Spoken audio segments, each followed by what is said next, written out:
Bismillahirrahmanirrahim. I welcome you all in F6 online support and assignments tutorial for week 10. I am Zubia Razak from APS Company. The grade is 8th and subject is biology. Recipe is chapter number 4, cells and tissues. Objective is at the end of this week you would be able to understand about history of formulation of cell theory from textbook pages 55 to 56. Task 2, that is about discovery of cells and cell theory. Aristotle presented the idea that all animals and plants are somehow related. Later, this idea gave rise to the questions like, is there a fundamental unit of structure shared by all organisms? But before microscopes were first used in 17th century, no one knew that living organisms do share a fundamental unit, that was cell. Cells were first described by a British scientist, Robert Hooke, in 1665. He used his self-made light microscope to examine a thin slice of cork. Hooke observed a honeycomb of tiny empty compartments. He called the compartments in cork as celluli. His term has come to us as cells. The first living cells were observed a few years later by Dutch naturalist Anton van Leeuwenhoek.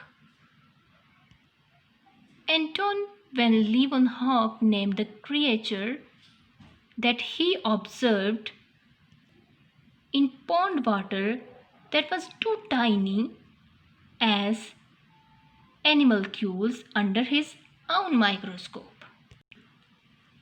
For another century and a half, the general importance of cells was not appreciated by biologists. In 1809, Jean-Baptiste de Lamarck proposed that nobody can have life if its parts are not cellular tissues or are not formed by cellular tissues. In 1833, a British botanist, Robert Brown, discovered nucleus in the cell. Co-founders of the cell theory were Matthias Schleiden, he was a botanist. In 1837, he studied plant tissue and made the first statement of cell theory. He stated that all plants are aggregates of individual cells which are fully independent. And he said that all plants are made of cells. Theodor Schwann, he was a physiologist.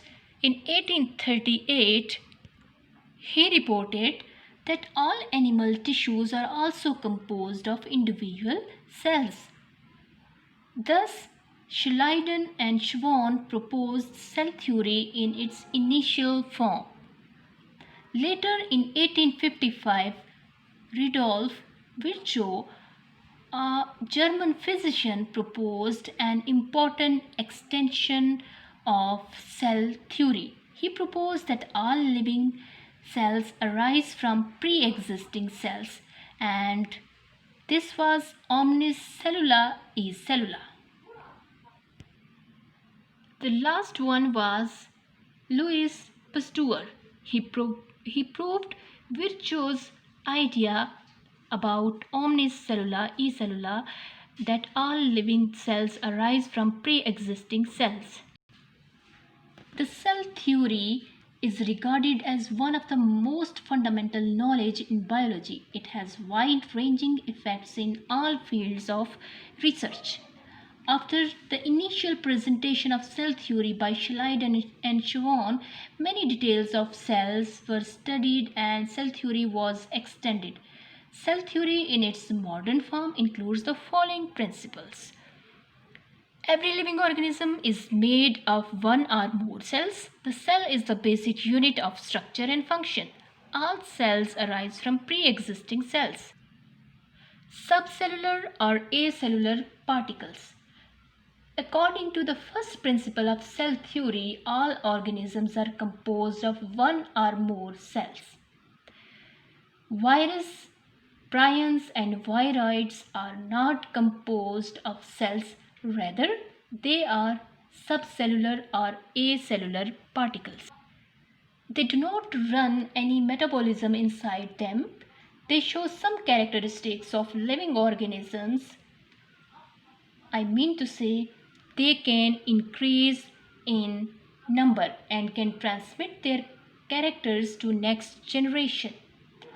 We know that such acellular particles are not classified in any of the 5 kingdoms of organisms, as I have discussed in my previous video lectures about status of viruses, that they are not included in any kingdom because they are the borderline of living organisms and non-living things.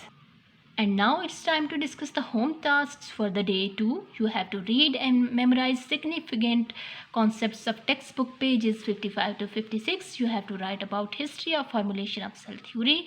You have to write about characteristics of the subcellular or acellular particles. And you have to write the reason that why they are not included in any kingdom.